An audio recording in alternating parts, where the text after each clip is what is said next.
नमस्कार, मैं Raju Kumar Pandey Usha Martin world school के ऑनलाइन शिक्षा अधिगम कार्यक्रम में आप सबका स्वागत है।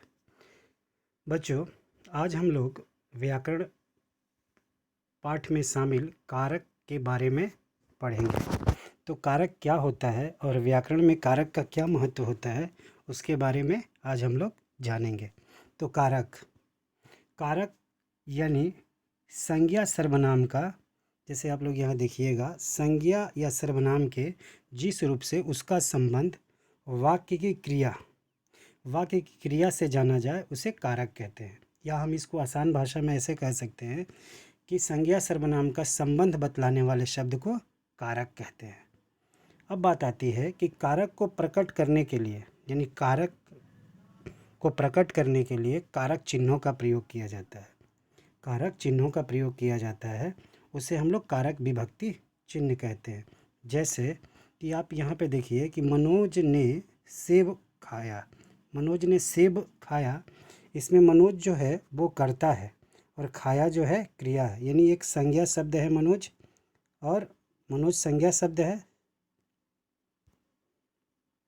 मनोज जो है वो संज्ञा शब्द है यानी कर्ता है, वहीं पे खाया जो है वो क्रिया है। तो बात ये होती है कि इसमें यानी संज्ञा और सर्वनाम के बीच जो संबंध स्थापित कर रहा है वो है ने, और ने ही कारक विभक्ति चिन्ह होती है। तो इसीलिए कारक की परिभाषा जो बताई जाती है कि संज्ञा सर्वनाम का क्रिया के साथ जो संबंध बतलाए उसे हम लोग कारक कहते हैं। और जो विभक्ति चिन्ह है, जो ये ने हम देख रहे हैं, ने से को, के लिए, पर, ये सारे जो शब्द हैं ये कारक विभक्ति चिन्ह हैं जो संज्ञा सर्वनाम का क्रिया के साथ संबंध स्थापित करते हैं। जैसे मनोज ने सेब खाया, पेड़ से पत्ते गिर रहे हैं, शिक्षक छात्रों को पढ़ा रहे हैं, पिताजी बच्चों के लिए फूल लाए, तोता डाल पर बैठा है।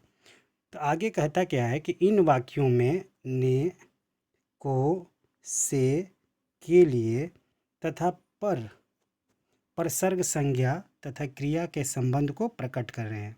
यदि हम वाक्यों से इन कारक चिन्हों को हटाकर पढ़े तो हमें वाक्य में प्रयुक्त संज्ञा तथा क्रिया शब्दों को आपस में संबंध समझ में नहीं आएगा और वाक्यों का अर्थ स्पष्ट नहीं हो पाएगा।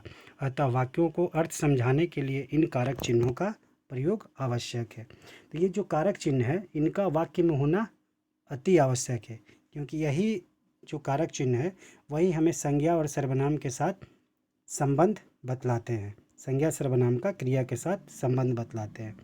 अब बात आती है कि कारक के 8 भेद होते हैं। पहला है कर्ता कारक, और इसका परसर्ग चिन्ह यानी विभक्ति चिन्ह जो है वो ने है। दूसरा है, और कहता है क्या कि क्रिया को करने वाला, यानी जो काम को करने वाला है उसे हम लोग कर्ता कहते हैं। जैसे इस वाक्य में हम लोगों ने देखा, इस वाक्य में क्रिया जो है वो खाया है, और खाया क्रिया कौन कर रहा है, खाने का काम, तो मनोज कर रहा है। तो यहाँ पे मनोज जो है वो कर्ता कारक हो गया और इसकी विभक्ति चिन्ह जो है वो ने हो गई। उसी तरह दूसरा इसका भेद है कर्म कारक, यानी इसकी विभक्ति चिन्ह जो है को है, जिस पर क्रिया का फल पड़े, यानी क्रिया का जब फल कर्ता पे न पड़ के वाक्य में आए दूसरे शब्दों पे पड़ता है उसे हम लोग कर्म कहते हैं। जैसे कर्म कर्ता कारक, जैसे यहाँ पे आप लोग देखिए कि शिक्षक छात्रों को पढ़ा रहे हैं, तो को जो शब्द है वो कर्म कारक की विभक्ति चिन्ह है, और पढ़ा रहे हैं क्रिया का फल शिक्षक पे न पढ़कर छात्र पे पढ़ रहा है, इसलिए यहाँ पे कर्म कारक है। उसी तरह इसका अगला भेद है करण कारक, यानी इसकी विभक्ति चिन्ह है से के द्वारा। जिस साधन से क्रिया की जाए उसे हम लोग करण कारक कहते हैं। संप्रदान कारक, को के लिए, जिसके लिए क्रिया किया जाए। अपादान कारक, से, जहाँ अलग होने का भाव प्रकट हो। संबंध कारक, यानी संज्ञा का दूसरे संज्ञा या सर्वनाम के साथ जो संबंध बतलाता है, अन्य पदों के साथ संबंध बतलाए उसे संबंध कारक कहते हैं।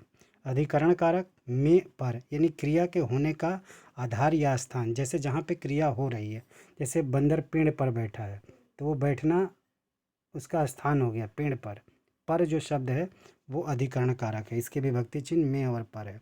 उसी तरह अगला है अंतिम भेद संबोधन कारक, जो संज्ञा को पुकारने का काम करता है, यानी संबोधित करने का काम करता है। तो आइए इसके एक एक भेदों को हम लोग विस्तार से जानते हैं। तो पहला इसका भेद है कर्ता कारक, यानी कर्ता का अर्थ होता है काम को करने वाला, यानी संज्ञा या सर्वनाम के जिस रूप से क्रिया के करने वाले का बोध हो उसे कर्ता कारक कहते हैं। जैसे यहाँ पे ओजस्व ने पाठ पढ़ा, यानी पढ़ा जो है यहाँ पे ये क्रिया है, ठीक है। इस क्रिया का फल जो है वो सीधा ओजस पे पड़ रहा है, तो ओजस जो है यहाँ पे कर्ता कारक हो गया, यानी जब क्रिया का फल कर्ता पे पड़े तब वहाँ कर्ता कारक होता है। उसी तरह दूसरा जो इसका उदाहरण है वो है पिताजी ने खाना खाया। तो खाया जो है यहाँ पे क्रिया है और पिताजी जो है वो कर्ता है, यानी जब क्रिया का फल वाक्य में आए कर्ता के ऊपर पड़ता है तब वो कर्ता कारक कहलाता है। और इसकी विभक्ति चिन्ह ने है, इससे भी हमें पता चलता है कि यहाँ पे कर्ता कारक है। उसी तरह इसका अगला भेद है कर्म कारक, यानी संज्ञा या सर्वनाम द्वारा दी गई क्रिया का फल या प्रभाव जिस पर पड़ता है, यानी कर्ता पे ना पड़ के वाक्य में आए दूसरे के ऊपर पड़ता है, तब वहाँ पे कर्म कारक होता है। जैसे माँ ने बालक को सुलाया, यानी सुलाने की तो क्रिया हो रही है, माँ काम कर रही है, माँ करता है, लेकिन सो कौन रहा है, तो बालक। तो इसलिए ये सोने की क्रिया का प्रभाव बालक पे पड़ रहा है, इसलिए यहाँ पे ये कर्म कारक कहलाता है। उसी तरह अध्यापक ने छात्र को पढ़ाया, तो यानी पढ़ाया क्रिया है और इस क्रिया का फल छात्र पे पड़ रहा है, तो यहाँ पे भी हमारा कर्म कारक होगा। तो ये हम लोग देखें कि कर्ता कारक में क्रिया का फल जब कर्ता पे पड़ता है तो उसे कर्ता कारक, और जब क्रिया का फल कर्म पे पड़े तो उसे कर्म कारक कहते हैं। तो अब इसके आगे के भेदों को, यानी जो करण कारक है, अपदान कारक, संप्रदान कारक, इसके आगे के भेदों को हम लोग अगली कक्षा में पढ़ेंगे। धन्यवाद।